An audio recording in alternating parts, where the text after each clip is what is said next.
जननीं शारदां देवीं रामकृष्णं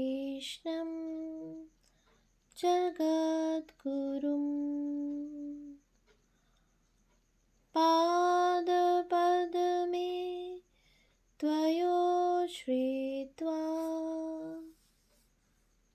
प्रणमामि মুহুর্মুহু। অখণ্ড শ্রী শ্রী মায়ের কথা গ্রন্থ থেকে পাঠ, পৃষ্ঠা সংখ্যা ৩। অন্যত্র আবার ঠাকুর যখন পানিহাটিতে যাইবেন, মাও সঙ্গে যাইতে চাহেন কিনা জিজ্ঞাসা করিলেন। মায়ের সঙ্গিনীরা যাইতে চাহিলেও মা যাইতে চাহিলেন না। ঠাকুর তাহাতে আনন্দিত হইয়া বলিলেন, ও খুব বুদ্ধিমতী, যেতে চাইল না।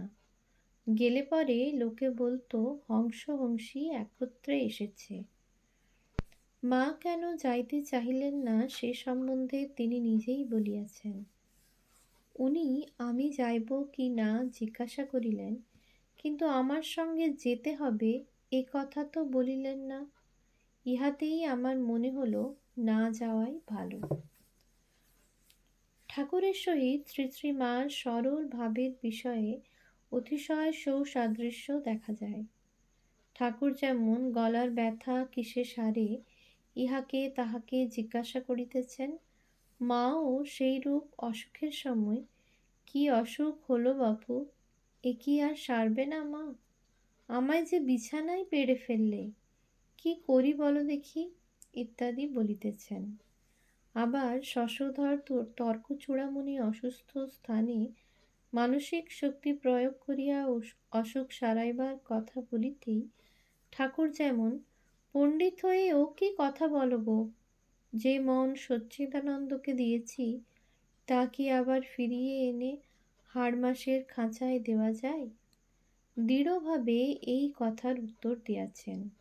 মাও তেমনি যদি কেহ অনুনয় করিয়া প্রার্থনা করিয়াছেন, আপনি একবার বলুন অসুখ সেরে যাবে, তাহলে নিশ্চয়ই অসুখ সেরে যাবে, তাহলে তা কি বলতে পারি, মা ঠাকুর যা করেন তাই তো হবে, আমি আর কি বলবো? ইহা ভিন্ন অন্য উত্তর পাওয়া যায় নাই। যদি কেউ জেদ করিয়া বলিয়াছে, আপনি একবার মুখ খুলুন, তাহলে নিশ্চয়ই অসুখ সেরে যাবে, তাহা হইলেও আমি কি তা বলতে পারি, ঠাকুর যা করেন তাই হবে, তাহার এই একই উত্তর ছিল। তাহার ভালোবাসা ক্ষণে ক্ষণে তাহাকে নব নব ভাবে বিভাবিত করিত। একজনের একটিমাত্র সন্তান সন্ন্যাসী হইয়া গিয়াছে। তিনি মায়ের নিকট আসিয়া নিজের মনের তাপ জানাইতে গিয়া অশ্রু বর্ষণ করিতেছেন। শ্রী শ্রী মারও চোখে জল। মা বলিতেছেন, আহা তাই তো, একটি মাত্র সন্তান, প্রাণের ধন, এমন করে সন্ন্যাসী হয়ে গেলে মা কি করে প্রাণ ধরে বলো দেখি। আবার অপর একদিন একজন যখন তাহার দুইটি সন্তানই সন্ন্যাসী হইবার জন্য ব্রহ্মচর্য লইয়াছে, ইহা জননীর কাছে জানাইয়া বলিতেছেন, মা সন্তানের কল্যাণ হয় সেইটি মায়ের কামনা। কি আছে সংসারে, ছেলে যদি পরম কল্যাণের পথে যায়, তার চেয়ে আনন্দের বিষয় কি আছে? মা তখন সহর্ষে বলিতেছেন, ঠিক বলেছ মা, পরম কল্যাণের পথে যদি ছেলে যায়, তার চেয়ে আনন্দ কি হতে পারে? এই যে বিভিন্ন স্থানে মায়ের বিভিন্ন ভাবের উক্তি, উভয়ই তাহার আন্তরিক। একটিতে তিনি সন্তানহারা মায়ের দুঃখের সম অংশিনী, আবার অপরটিতে মা যে সন্তানের প্রকৃত কল্যাণের বিষয় বুঝিয়াছেন, ইহা দেখিয়া পরম আনন্দিতা। জননীর অনেক কন্যাই মনে করেন মা আমাকে অতিশয় ভালোবাসেন, কখনো আমাকে ভুলেন না। অযোগ্যা এই দীনা লেখিকাও তাহাদের মধ্যে একজন। মা অতি নিকটেই থাকিতেন। দর্শনের জন্য ইচ্ছাও যে প্রবল হইত না এমন নহে, কিন্তু সংকোচ সবসময়ই বাধা দিত। তথাপি যতদিন পরেই মায়ের দর্শন পাইয়াছি, তখনই মনে প্রাণে অনুভব করিয়াছি মা আমাকে একবারও ভুলেন নাই। সেই অপার স্নেহময়ী জননী যেমন তাহার পিতৃহীনা দুঃখিনী স্নেহপাত্রী রাধুর সকল অত্যাচার অম্লান মুখে সহ্য করিয়াছেন, সেইরূপ তাহার সকল সন্তানেরই অত্যাচার হাসি মুখে সহ্য করিয়াছেন। জয়রামবাটিতে ইদানিং ম্যালেরিয়ায় ভুগিয়া তাহার শরীর অত্যন্ত দুর্বল হইয়া পড়িয়াছিল। সে সময় হয়তো মধ্যাহ্নে বিশ্রাম করিতেছেন। এমন সময় বহু দূর হইতে দর্শন প্রার্থী পথশ্রান্ত ভক্ত আসিয়া উপস্থিত হইলেন। জননী তখনই তাহার পরিচর্যার প্রয়োজনের জন্য বিশ্রাম ত্যাগ করিয়াছেন। তাহাদের শতজনের শত আবদার। কেহ বা মায়ের হাতের অন্ন গ্রহণ না করিয়া জলগ্রহণ করিবেন না, এই সংকল্প করিয়াছেন। মা তখনই রন্ধনশালায় প্রবেশ করিলেন। কেহ বা ধূলি পায়ে মায়ের চরণ পূজা করিয়া পরে প্রসাদান্ন গ্রহণ করিবেন বলিয়া আবদার ধরিয়াছেন। স্নেহময়ী সন্তানের সে আবদারও পূরণ করিতেছেন। শত অবুঝ সন্তানের মায়ের উপরে শত দাবি। সহিষ্ণুতার প্রতিমূর্তি করুণাময়ী জননী সকল প্রকারেই স্নেহ সুধায় তাহাকে শান্ত করিতেছেন। মায়ের এই ছবি প্রত্যেকেই প্রত্যক্ষ করিয়াছেন, কিন্তু আবার অনুরূপ দৃঢ়তারও অভাব ছিল না। তাহার অসুস্থ অবস্থায় একদিন একজন গৈরিক বস্ত্র পরিহিতা মহিলা তাহার চরণ দর্শন করিতে আসিয়াছিলেন। তিনি মায়ের নিকট দীক্ষা লইবার জন্য অতিশয় ব্যাকুল হইয়া আসিয়াছেন। মা তখন খাটের উপর শুইয়াছিলেন। তিনি যেমন পদধূলি লইবার জন্য অগ্রসর হইয়াছেন, অমনি মা যেন সন্ত্রস্তা হইয়া বলিলেন, করো কি, পায়ে হাত দিও না। গৈরিকধারিণী সন্ন্যাসিনী তুমি, পায়ে হাত দিয়ে কেন আমাকে অপরাধী করো? মেয়েটি নিতান্ত দুঃখিতা হইয়া উত্তর করিলেন, অনেক আশা করে যে আপনার কাছে এসেছি, আপনি আমায় দীক্ষা দেবেন বলে। মা বলিলেন, ব্যস্ত হলে কি কিছু হয় মা? সময় হলে নিজেই হবে। দীক্ষা কি তোমার হয়নি? গেরুয়া কে দিয়েছেন? যার কাছে সাধন পেয়েছ, নিষ্ঠা করে তাকেই ধরে থাকো, সময়ে হবে। মেয়েটি অবশেষে বলিলেন, গেরুয়া কেহ দেন নাই, আমি নিজেই ধারণ করেছি। আর যে সাধন প্রণালী পেয়েছি তাতে মনে শান্তি পাচ্ছি না। মা তখন বলিলেন, আজ আমি বড় অসুস্থ, তোমার সঙ্গে কথাবার্তা বলতে পারলুম না বলে মনে দুঃখ করো না। কিন্তু মা, এটি মনে রেখো, গেরুয়া পরা খুব সহজ নয়। এই যে সব আশ্রমের ত্যাগী ছেলেরা ঠাকুরের জন্য সব ছেড়ে এসেছে, এরাই গেরুয়া পরার অধিকারী। গেরুয়া পরা কি যার তার কাজ? এই সব বলিয়া মিষ্টি কথায় তাহাকে বিদায় দিলেন, কিন্তু মা তাহাকে পায়ের ধুলা নিতে দিলেন না। মা অসুস্থা থাকিতেই তাহার জন্মতিথির দিন আসিল। সেদিন তাহার চরণ পূজা করিতে বহু ভক্তের সমাবেশ হইয়াছে। মা তখন খুব দুর্বল, বারবার জ্বর হইতেছিল। মা পালঙ্কে অবগুণ্ঠিতা হইয়া বসিয়া আছেন।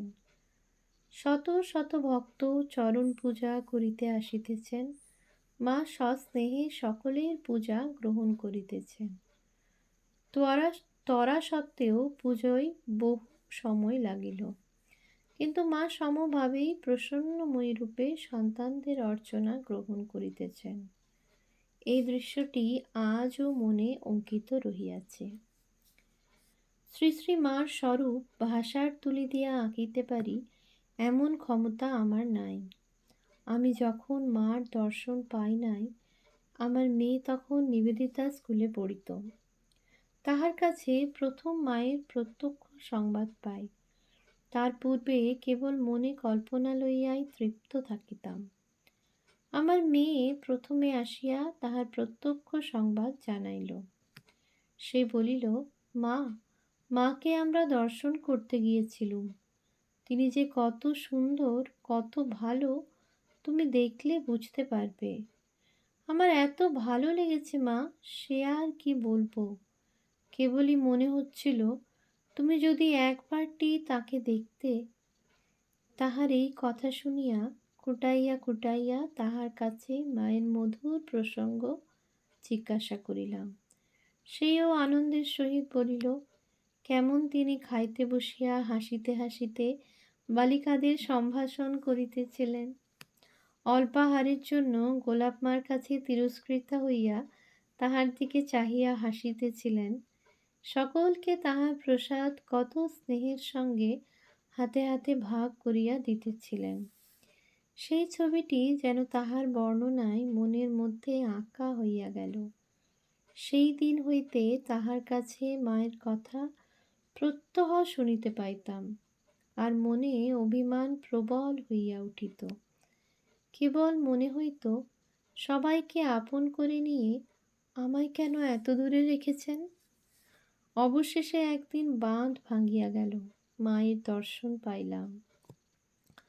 আজ তিনি দুর্লভ, তিনি ধ্যান ও গম্য। 1327 সালের 4ঠা শ্রাবণ রাত্রি 1:30 সময় চিন্ময়ী জননী মৃন্ময় ঘট ভাঙিয়া দিয়াছেন।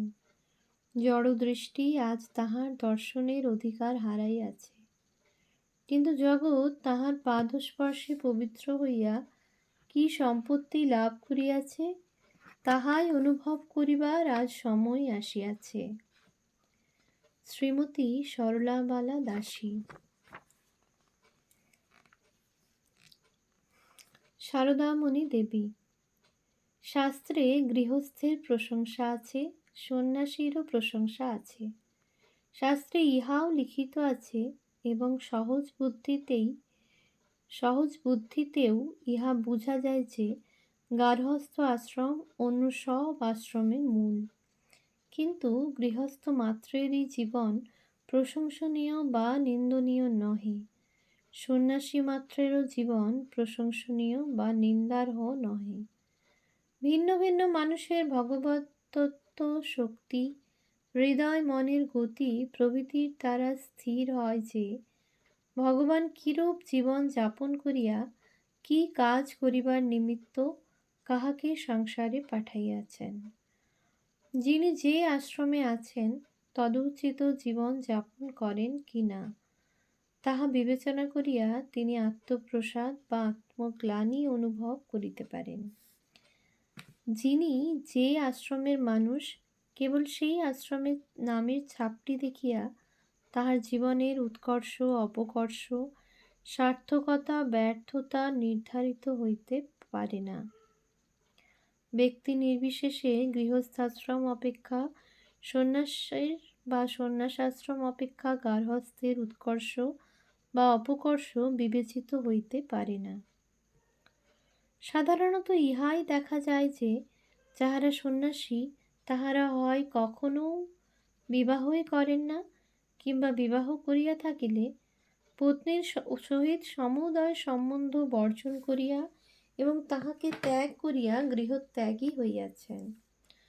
পরমহংস রামকৃষ্ণ সন্ন্যাসী ছিলেন, কিন্তু তিনি 24 বৎসর বয়সে বিবাহ করিয়াছিলেন। বাল্যকালে যখন তাহার বিচার করিবার ক্ষমতা ছিল না, তখন কিংবা তাহার অনভিমতে কেহ তাহার বিবাহ দেন নাই। তাহার বিবাহ তাহার সম্মতিক্রমে হইয়াছিল।